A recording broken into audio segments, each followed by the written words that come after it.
Hello student, welcome to this YouTube channel. तो आज के इस वीडियो में एनसीईआरटी क्लास 6 के साइंस का चैप्टर 3 हम लोग कवर करने वाले हैं। तो चलिए वीडियो को शुरू करते हैं। जल्दी से लाइक कर दीजिए और चैनल पर नए हैं तो जल्दी से चैनल को सब्सक्राइब कर लीजिए। तो चलिए शुरू करते हैं। जो हमारा चैप्टर 3 है इसका नाम है फाइबर टू फैब्रिक। ठीक है, फाइबर टू फैब्रिक इसका नाम है। तो ये चैप्टर का नाम याद रखना है कि ये क्या है, फाइबर टू फैब्रिक। तो इसके बारे में हम लोग ज़्यादा से ज़्यादा चीज़ें डिस्कस करने वाले हैं और कोशिश करेंगे कि लेक्चर थोड़ा सा छोटा छोटा हो। और क्योंकि एक लेक्चर पूरा करेंगे तो आप पूरा देख नहीं पाइएगा। सबको पता है कि पूरा वीडियो देखता है कोई नहीं है, थोड़ा सा देख के और भाग जाता है। तो थोड़ा थोड़ा और इंटरेस्टिंग वे में इसको कवर करने वाले हैं। तो चलिए हम लोग यहाँ से शुरू करते हैं। दिया गया कि Paheli and Boojho won the first prize in a science quiz. ठीक है, मान लीजिए कि competition held at their school. तो जो पहेली है, ठीक है, पहेली एक लड़की का नाम है यहाँ पे बताया जा रहा है, और बूझो, ठीक है, ये दोनों की क्या किया इन्होंने, जीता the first prize in a science quiz. तो साइंस क्विज इनके स्कूल में साइंस क्विज कंपटीशन कराया गया था, ठीक है, आयोजन कराया गया था, जिसमें पहेली और बूझो को पहला प्राइज मिला। They are very excited and decided to use the prize money to buy clothes for their parents. तो जब उन्हें प्राइज मिला तो वो लोग बहुत ज़्यादा एक्साइटेड थे, खुश थे, और उन्होंने डिसाइड किया कि वो इस जो प्राइज मनी था, जो पैसे उन्हें मिला था प्राइज के तौर पे, वो उसका इस्तेमाल करके क्या करेंगे, कपड़े खरीदेंगे। ठीक है, क्लॉथ्स फॉर देयर पेरेंट्स, तो जो वो अपने माता पिता के लिए, पेरेंट्स के लिए उन्होंने डिसाइड किया कि क्या करेंगे, कपड़े खरीदेंगे। वेन दे सा a large variety of cloth material, जब वो गए और उन्होंने देखा, ठीक है, large variety of cloth material यानी कि बहुत तरह के वैरायटी उन्होंने जब देखा कपड़े का, दे गॉट कन्फ्यूज। तो वहाँ पे जाने के बाद वो क्या हो गए, कन्फ्यूज हो गए। ठीक है, कन्फ्यूज हो गए। The shopkeeper explain that one clothes or fabric were cotton and some were synthetic. तो जब शॉपकीपर था यानी कि जो दुकानदार था, उसने उन्हें समझाया कि इसमें से कुछ क्या है, जिसमें से कुछ कपड़े क्या है, फैब्रिक है, तो उसमें से कुछ कॉटन है और कुछ क्या है, सिंथेटिक है। तो इस तरह से दुकानदार ने उन्हें समझाया। तो चलिए हम लोग आगे इसको कंटिन्यू करते हैं। तो यहाँ आपको समझ में आ गया होगा कि ये एक थोड़ा सा स्टोरी बेस्ड पे आपको समझाया जा रहा है। तो कुछ फैब्रिक थे, कुछ कॉटन थे, और उसमें से कुछ सिंथेटिक थे। He also had woollen mufflers and shawls, और उसके पास कुछ वुलन मफलर्स भी था। ठीक है, वुलन यानी कि जो ऊनी होता है, तो ऊनी मफलर्स और उसके अलावा शॉल भी था। They there were many silk sari as well, और उसके पास उसके अलावा सिल्क की बहुत सारी साड़ियाँ भी थी। ठीक है, पहेली एंड बूझो फेल्ट वेरी एक्साइटेड, तो वो बहुत ज़्यादा एक्साइटेड थे। ठीक है, जो पहेली और बूझो, क्योंकि उन्हें तो साइंस क्विज कंपटीशन में फर्स्ट प्राइज मिला था और वो चाहते थे कि इस पैसे से वो अपने पेरेंट्स को गिफ्ट दें। They touch and felt this different fabric, उन्होंने क्या किया कि अलग अलग फैब्रिक को टच किया और उसे फेल्ट किया यानी कि महसूस किया, टच किया यानी कि छुआ और उसे महसूस किया। Finally they bought a woollen muffler and a cotton sari, और लास्ट में उन्होंने डिसाइड किया कि एक वुलन मफलर खरीदने का और एक कॉटन साड़ी खरीदने का। After their visit to the cloth shop, Paheli and Boojho begin to notice various fabric in their surrounding. जैसे ही वो मतलब जब वो दुकान पे गए, उसके बाद उन्हें पता चला कि यह कपड़े अलग अलग तरह के होते हैं। उसके बाद उनके मन में क्या हुआ, ये चीज़ें चलने लगी। उसके बाद वो जो भी चीज़ें देखते थे, जब भी कोई कपड़ा देखते थे, चाहे पहेली और बूझो, तो वो क्या करते थे, उसे नोटिस करना स्टार्ट कर देते थे। ठीक है, उसे नोटिस करना स्टार्ट कर देते थे जो भी उनके आसपास में कपड़े दिखते थे। मान लीजिए कि आपको पहली बार कपड़े के बारे में बता दिया गया कि कौन सा कॉटन है, कौन सा फैब्रिक है, कौन सा वुलन है। तो आप उसके बाद जो भी कपड़ा देखेंगे टच करेंगे और बताना शुरू करेंगे कि ये कॉटन है, ये फैब्रिक है। ठीक है, इस तरह से आप और ये सिंथेटिक है बताना शुरू करेंगे। दे फाउंड डेट बेडशीट, ठीक है, उन्होंने बेडशीट देखा, ब्लैंकेट्स देखा। चलिए इसके अलावा भी चीज़ें हम लोग यहाँ पे देख सकते हैं कि क्लॉथ शॉप का फिगर दिखाया गया पिक्चर में। तो कपड़े इसमें अलग, जैसे ही आप दुकान में जाते हैं कुछ इस तरह का सीन होता है, अलग अलग कपड़े उसमें रखे होते हैं। कर्टेंस को टच किया, ठीक है, कर्टेंस को टच किया और फील्स किया, उसको नोटिस किया। उसके अलावा टेबल क्लॉथ हो गया, टॉल्स हो गया, and dusters we are made from different kind of fabric. तो ये सब जो भी यहाँ पे बात हुआ, चाहे वो बेडशीट हो, कॉटन यानी कि जो पर्दा हो गया, टेबल क्लॉथ से हो गया, टॉयल्स हो गया, या फिर डस्टर हो गया, सब के सब अलग अलग तरह के फैब्रिक के बने होते हैं। Even their school bags and gunny bags were made from some kind of fabric. उसके अलावा अगर आप बात करें उसके स्कूल बैग की या फिर गनी बैग्स की, तो वो भी अलग अलग तरह के फैब्रिक के बने हुए हैं। They try to identify this fabric as cotton, wool, silk और सिंथेटिक। और तो उन्होंने क्या किया, आइडेंटिफाई करना शुरू किया, कोशिश किया कि कौन सा इसमें से फैब्रिक है, कौन सा कॉटन है, कौन सा वूल है, सिल्क है और सिंथेटिक है। Can you also identify some fabric. तो यहाँ से आपसे सवाल पूछा जा रहा है कि क्या आप भी कुछ फैब्रिक को पहचान सकते हैं? क्या आपके पास भी ये एबिलिटी है कि आप कपड़े को टच करके बता सके कि ये कौन सा फैब्रिक है? ठीक है, तो चलिए हम लोग बात करते हैं यहाँ पे 3.1 में वैरायटी इन फैब्रिक। जो फैब्रिक है इसमें वैरायटी के बारे में हम लोग डिस्कस करने वाले हैं। ठीक है, वैरायटी इन फैब्रिक्स के बारे में डिस्कस करने वाले हैं 3.1 में। तो इसके लिए यहाँ पे एक एक्टिविटी दिया गया है। पहले हम लोग एक्टिविटी का देखेंगे, एक्टिविटी के थ्रू इसमें जानने का कोशिश करेंगे। तो चलिए एक्टिविटी 1 को हम लोग देखते हैं। इसमें दिया गया है कि visit A near by tailoring shop, collect cutting of fabric left over after stitching. ठीक है, जब भी आप कहीं जाएंगे टेलर शॉप पे, मतलब जहाँ पे कपड़े सिला जाता है, तो वहाँ पे जैसे ही आप जाइएगा तो देखिएगा वहाँ पे आपको बहुत सारे कटिंग देखने को मिलेगा। जो भी कपड़े वो सिलता है दर्जी, ठीक है, तो उसका कटिंग वहीं पे गिरा होता है। ठीक है, वहीं पे उसका कटिंग गिरा होता है।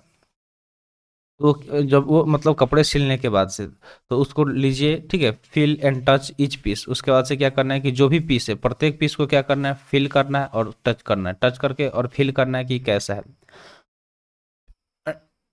नाउ ट्राई टू लेवल some of the fabric as cotton. उसमें से आपको क्या करना है कि किस मतलब लेवल करना है, यानी कि उसमें का नाम देना है कि कौन सा कॉटन है, कौन सा सिल्क है, कौन सा वूल है और synthetics, after asking for help from the tailor. और उसको मतलब देखिए, मान लीजिए कि अगर आप टेलर शॉप पे जाते हैं, आपको अपना स्कूल ड्रेस बनवाना है या फिर किसी फेस्टिवल के लिए आपको कपड़े बनवाना है, तो जब भी वहाँ पे जाइए तो जो जो वहाँ पे कपड़े हैं कपड़े के बारे में पूछिए कि इसमें से कौन कॉटन है, कौन सिल्क है, कौन वूल है, कौन सिंथेटिक है। ठीक है, क्योंकि टेलर के को इस चीज़ का बहुत ज़्यादा नॉलेज होता है।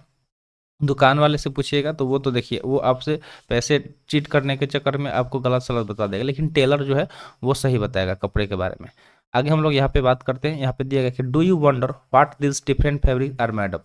जब आप इस चीज़ को फील करेंगे, पता करेंगे, उसके बाद आपको खुद आपके मन में एक सवाल आएगा। सवाल ये आएगा कि what this different fabric are made up of, यानी कि जो अलग अलग तरह की ये जो फैब्रिक है वो किस चीज़ से मिलके बने होते हैं। When you look at any fabric it seems a continuous piece.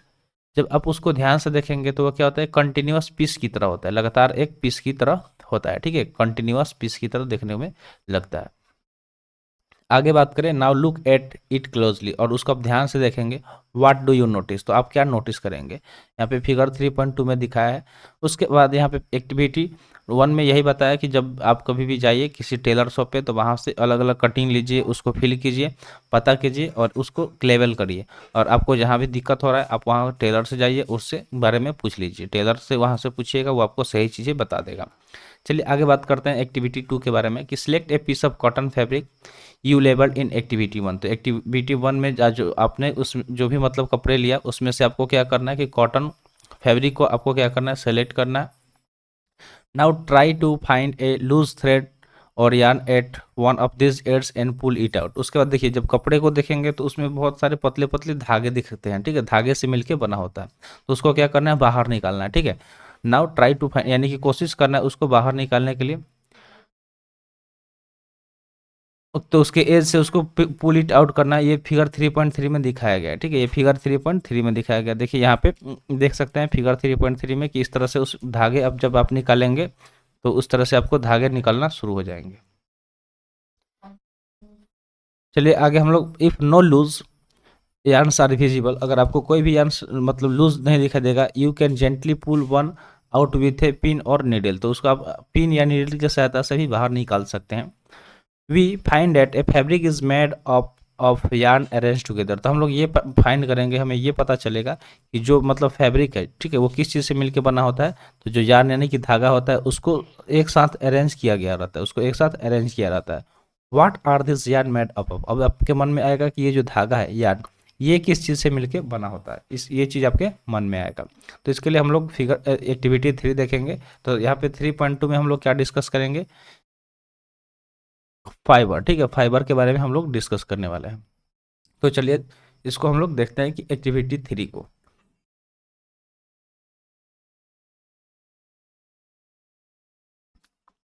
तो यहाँ पे हम लोग एक्टिविटी 3 को देखेंगे। एक्टिविटी 3 में क्या दिया गया कि take out a yarn from a piece of cotton fabric. हमें क्या करना है कि यार्न निकालना है। ठीक है, यानी कि जो धागा होता है वो कॉटन फैब्रिक में से धागा निकालना है। Place this piece of yarn on the table, उसके बाद उसे निकाल के एक टेबल पे रख देना है। Now press one end of the yarn without your thumb. उसके बाद से क्या करना है कि उसको प्रेस करना है one end of the yarn, sorry with your thumb. ठीक है, विदाउट हमने यहाँ पे कर दिया था, तो विथ योर थंब यानी कि अपने थंब से उसको दबाना है। Stretch the other end of the yarn along its length with your nail as shown in figure 3.4. Do you find that at this end the yarn split up into thin strand? ठीक है, तो जब आप ऐसे करेंगे उसको क्या करना है, निकाल के टेबल पे रख देना है, उसको स्ट्रेच करना है यानी कि फैलाना है, दूसरे उसका जो भी जितना लंबा है उतना उसको क्या करना है, फैलाना है, अपने नाखून की सहायता से उसको सीधा करना है। इस तरह से आप देख सकते हैं। तो दिया गया splitting the yarn into thin strand, तो इसको हमने थिन स्ट्रैंड में निकाल दिया। उसके बाद फिगर 3.5 में देखा गया कि yarn split up into thin strand, उसके अलावा उसके क्या किया गया, इस तरह से थिन स्ट्रैंड में स्प्लिट कर दिया गया यानी कि अलग कर दिया गया। अब चलिए आगे हम लोग इसमें देखते हैं आगे क्या दिया गया है। तो आगे इसमें दिया गया कि you might have observe something similar when you try to thread a needle. ठीक है, तो आपने कुछ यू माइट हैव ऑब्जर्व यानी कि कुछ ने आपने ऑब्जर्व किया होगा, देखा होगा, समथिंग सिमिलर कुछ सिमिलर यानी कि एक जैसा, when you try to thread a needle, जब आप क्या कर रहे होंगे, एक नीडल को थ्रेड कर रहे होंगे। ठीक है, आप नीडल को क्या कर रहे होंगे, थ्रेड कर रहे होंगे। मेनी ए टाइम, ठीक है, बहुत बार ऐसा होता है कि the end of the thread is separated into a few thin strand. देखिए जब सुई होता है तो सुई में जब धागे लगाए जाते हैं तो देखते होंगे कि वहाँ पे थोड़ा सा जब वो धागा होता है तो धागा कुछ मान लीजिए कि ये धागा हो गया तो यहाँ पे कुछ इस तरह से निकल जाता है, तो वो उसमें नहीं लग पाता है। ठीक है, इस तरह से निकल जाता है तो उसमें नहीं लग पाता है, तो इसको हम लोग यहाँ से कट कर रख देते हैं और फिर यहाँ से लगाते हैं तो वो आसानी से सुई के अंदर चला जाता है। The end of the thread is separated, तो क्या होता है कि बहुत बार उसका जो इंड होता है वो सेपरेट हो जाता है थिन स्ट्रैंड में यानी कि पतला पतला स्ट्रैंड में। This makes it difficult to pass the thread through the eye of the needle. तो उसके बाद क्या होता है कि जो निडल होता है जिससे कपड़े सिलाई वगैरह किया जाता है तो उससे पास कराना मुश्किल हो जाता है। The thin strand of threads are that we see are made up of still thinner strand called fibre. तो जो वो मतलब मान लीजिए कि एक धागा होता है तो धागा भी बना होता है उससे पतले पतले धागे से, उसको मिक्स करके बड़ा बनाया जाता है, मोटा बनाया जाता है। तो वही चीज़ बोला जाता है कि जो सबसे सबसे थिनर स्ट्रैंड होता है उसको हम लोग फाइबर्स बोलते हैं। क्या बोलते हैं, फाइबर्स बोलते हैं। Fabric are made up of yarn and yarns are further made up of fibres. ठीक है, तो यहाँ पे आपको ये लाइन याद रखना है कि जो फैब्रिक्स है, ठीक है, वो किस चीज़ से मिलके बना होता है, यार्न से मिलके बना होता है, और जो यार्न होता है वो further made up of fibres यानी कि वो फाइबर से मिलके बना होता है। तो आपके दिमाग में सवाल ये आता होगा कि where does this fibres come from, तो ये जो फाइबर्स हैं ये कहाँ से आते हैं। ठीक है, तो ये आपके सवाल माइंड में चल रहे होंगे कि आखिर ये जो फाइबर्स हैं कहाँ से आते हैं। तो चलिए इसके बारे में हम लोग बात करते हैं। तो अगर हम बात करें इसके बारे में तो दिया गया कि the fibre of some fabric such as cotton, jute, silk and wool. ठीक है, यहाँ पे बात हो रहा है कॉटन हो गया, जूट हो गया, सिल्क हो गया और वूल हो गया, are obtain from plants and animal. तो इसे हम लोग कहाँ से प्राप्त करते हैं, तो प्लांट्स और एनिमल से, यानी कि जो भी कुछ पौधे हैं और कुछ ऐसे जानवर हैं जिससे हम लोग क्या करते हैं कि कॉटन, जूट, सिल्क और वूल को प्राप्त करते हैं। These are called natural fibres. तो इसे हम लोग किस नाम से जानते हैं, तो इसे नेचुरल फाइबर के नाम से जानते हैं। तो ये चीज़ आपको याद रखना है कि इसे हम लोग किस नाम से जानते हैं, तो नेचुरल फाइबर्स के नाम से जानते हैं। Cotton and jutes are example of fibres obtain from plants. और यहाँ पे अगर हम बात करें कॉटन, ठीक है, यानी कि जो सूती हो गया और जूट हो गया, उसको ये किसका एग्जाम्पल है, तो ये एग्जाम्पल है जो मतलब हम लोग प्लांट से प्राप्त करते हैं उसका। ठीक है, प्लांट से प्राप्त करने का ये एग्जाम्पल है। Wool and silk fibre are obtain from animals. और यहीं पे अगर हम बात करें कि इसके बारे में, वूल हो गया यानी कि ऊन हो गया और सिल्क हो गया, ये ऐसे फाइबर हैं जिसे हम लोग किससे प्राप्त करते हैं, तो एनिमल से। ठीक है, किससे प्राप्त करते हैं, तो एनिमल से। वूल is obtain from the fleece of sheep और गोट, यानी कि जो भेड़ और बकरे होते हैं उनके जो रोए होते हैं, ठीक है, उनके जो बाल होते हैं उससे हम लोग ये वूल को प्राप्त करते हैं। It is also obtain from the hair of rabbit. और जो रेबिट होता है यानी कि खरगोश, ठीक है, जो रेबिट यानी कि खरगोश होता है उसके हेयर से भी प्राप्त करते हैं। याक एंड कैमल्स, ठीक है, इसके अलावा याक हो गया और कैमल यानी कि ऊँट हो गया, तो इनके जो भी रोए होते हैं यानी कि जो उनका बाल होता है उनके शरीर पे, उससे हम लोग प्राप्त करते हैं। Silk fibre is drawn from the cocoon of silkworm. और जो सिल्क फाइबर होता है, ठीक है, मेन यहाँ पे सिल्क बहुत महंगा मिलता है, सिल्क की साड़ी अगर आप खरीदने जाएंगे तो बहुत ज़्यादा पैसा लगता है। तो इसको हम लोग कहाँ से प्राप्त करते हैं, तो कोकून से। ठीक है, सिल्क वर्म का जो कोकून होता है, सिल्क वर्म यानी कि रेशम का कीट, उससे क्या करते हैं कि हम लोग सिल्क को प्राप्त करते हैं। चलिए आगे हम लोग इसको देखते हैं। तो आगे यहाँ पे दिया गया कि for thousands of year natural fibres we are the only one available for making fibres. ठीक है। तो सालों तक तो ज़्यादातर यही हुआ कि जो भी नेचुरल फाइबर्स थे, ठीक है, जो नेचुरल फाइबर्स थे उसका ही इस्तेमाल किया जाता था, वही सिर्फ अवेलेबल था फैब्रिक बनाने के लिए। In the last 100 years or so fibres are also made from chemical. तो अगर हम बात करें लास्ट पिछले 100 सालों में, तो उसके बाद से क्या किया गया कि जो फाइबर्स है इसको केमिकल के द्वारा भी बनाना शुरू कर दिया गया। तो यहाँ पे एक कुछ दिया गया है, चलिए इसको हम लोग डिस्कस करते हैं।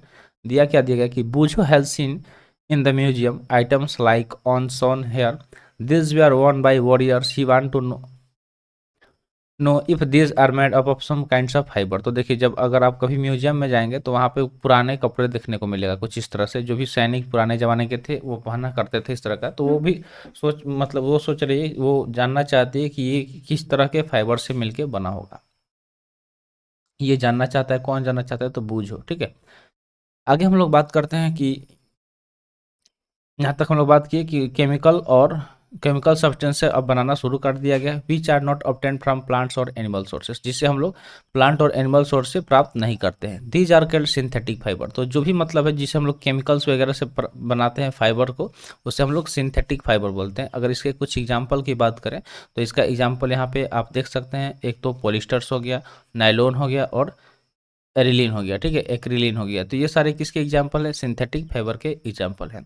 अब यहाँ पे हम लोग बात करेंगे नेक्स्ट पॉइंट यहाँ पे क्या दिया गया कि सोम प्लांट फैब्रिक। ठीक है, 3.3 में हम लोग बात करेंगे कुछ प्लांट फैब्रिक के बारे में। ठीक है, तो प्लांट फैब्रिक के बारे में चलिए हम लोग बात करते हैं। दिया गया है सबसे पहला कॉटन। क्या दिया गया है, कॉटन के बारे में दिया गया है। तो कॉटन के बारे में चलिए हम लोग डिस्कस करते हैं, इसके बारे में जानते हैं। दिया गया कि have you ever made wicks of oil lamp. तो क्या आपने कभी जो ऑयल लैम्प होता है, यानी कि जो तेल वाली जो लैम्प होती है, लैम्प आपके घर में अगर आपने देखा होगा तो अच्छी बात है, जो नहीं देखा होगा आपके घर में पुराने मतलब जब अब तो इलेक्ट्रिसिटी आ गया, सबके घर में लाइट है, बिजली है। इसके पहले बिजली नहीं हुआ करती थी तो तेल का इस्तेमाल करके ऑयल लैम्प यूज़ किया जाता था और उसमें बत्ती लगाई जाती थी। ठीक है, रुई की बत्ती लगाई जाती थी या फिर कपड़े की बत्ती लगाई जाती थी। तो वही चीज़ यहाँ पे पूछा जा रहा है कि क्या आपने ऑयल लैम्प की विक देखी है, उसकी बत्ती देखी है, वही चीज़ पूछा जा रहा है।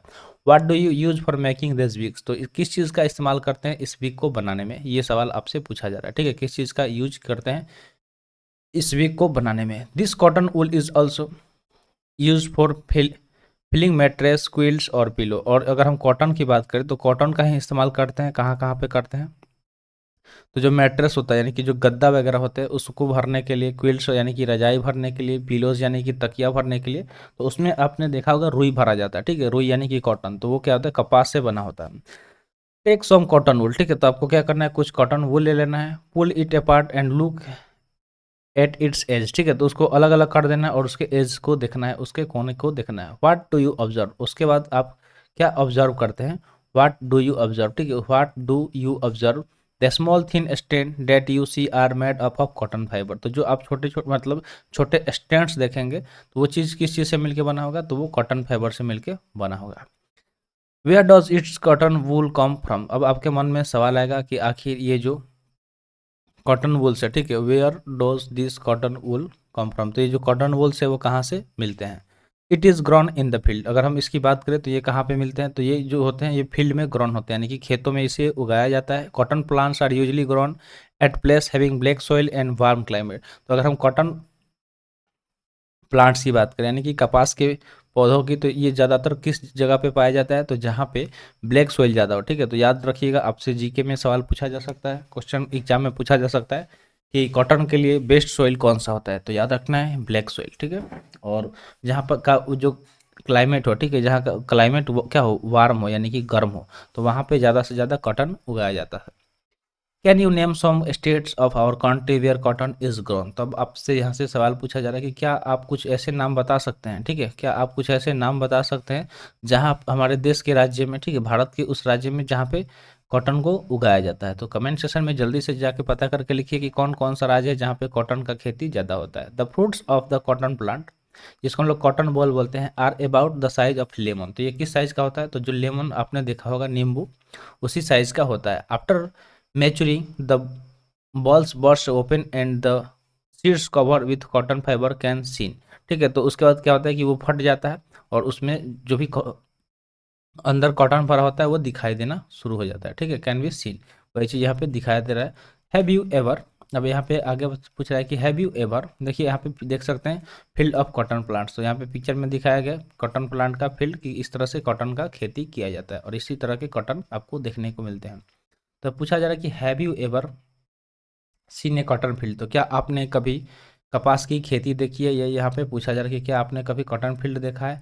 That is already for picking, जो मतलब जो रेडी हो, यानी कि जिसको तोड़ने के लिए रेडी किया गया हो, ठीक है। पिकिंग यानी कि रेडी हो तोड़ने के लिए, वैसे खेत के बारे में पूछा जा रहा है। It look like a field covered with snow, जब आप उस वैसे खेत कभी अगर नहीं देखें, जब आप देखेंगे तो ऐसा फील होगा कि वो चारों तरफ से बर्फ़ से ढका हुआ है, पूरा व्हाइट व्हाइट दिखाई देगा। जिस तरह से शिमला में, ठीक है, कश्मीर में जाइएगा, मनाली में जाइएगा, तो जिस तरह से चारों तरफ व्हाइट व्हाइट दिखता है, पूरे बर्फ गिरे हुए होते हैं, उस तरह से ये जो कॉटन का फील्ड है उस तरह से दिखाई देता है। From this balls cotton is usually picked by hand, तो जो जो बॉल होते हैं उसमें से कॉटन को किस तरह से तोड़ा जाता है, तो हाथ का इस्तेमाल करके उसमें से तोड़ा जाता है। Fibres are then separated from the seeds by combing, ठीक है। उसके बाद से क्या होता है, कॉम्बिंग का इस्तेमाल किया जाता है, जैसे कि आप यहाँ पे पिक्चर में देख सकते हैं कि कॉम्बिंग का यूज करके क्या किया जाता है कि जो भी फाइबर्स है उसको वहाँ से अलग किया जाता है, सेपरेट किया जा सकता है। क्या क्या किया जाता है, सेपरेट किया जाता है, अलग किया जाता है। From the seeds by combing, this process is called ginning of the cotton, तो इसी प्रोसेस को क्या बोला जाता है, गिनिंग ऑफ द कॉटन बोला जाता है। तो याद रखिएगा कि जो मतलब फाइबर्स को जो अगर उसके सीड से अलग करने का जो प्रोसेस होता है उसको ही गिनिंग कहा जाता है। Ginning was traditionally done by hand, तो अगर हम इसकी बात करें ट्रेडिशनली यानी कि पुराने ज़मानों से ही इसे क्या किया जाता है, हाथ से ही किया जाता है। This day machines are also use for ginning, अगर आज के डेट में हम बात करें तो अगर काफ़ी ज़्यादा मात्रा में खेती हो रहा है तो वहाँ पे अगर हाथ से किया जाएगा तो बहुत ज़्यादा टाइम होगा, और आज के डेट में टाइम किसी के पास है नहीं, हर काम को करने के लिए मशीन बन चुका है। तो आज के डेट में क्या होता है कि गिनिंग करने के लिए मशीन का भी इस्तेमाल किया जाता है। बस गिनिंग का यहाँ पे पिक्चर देख सकते हैं, गिनिंग ऑफ कॉटन दिखाया गया कि किस तरह से गिनिंग होता है। तो उम्मीद करते हैं यहाँ तक आपको सब चीज़ समझ में आ गया होगा। तो हमारा अगला टॉपिक क्या रहेगा, जूट, ठीक है। तो आगे के हम लोग सेशन में जूट से कवर करेंगे, और एक बार आप खुद से कोशिश करिएगा इसको पढ़ के आने के लिए। पढ़ के आते हैं तो आपके लिए काफ़ी अच्छा है, अगर पढ़ के नहीं भी आते हैं तो जो चीज़ यहाँ पे पढ़ाया गया उसका रिवाइज रिवीजन जरूर करके आइएगा। तो मिलते हैं फिर अगले वीडियो में। Thank you.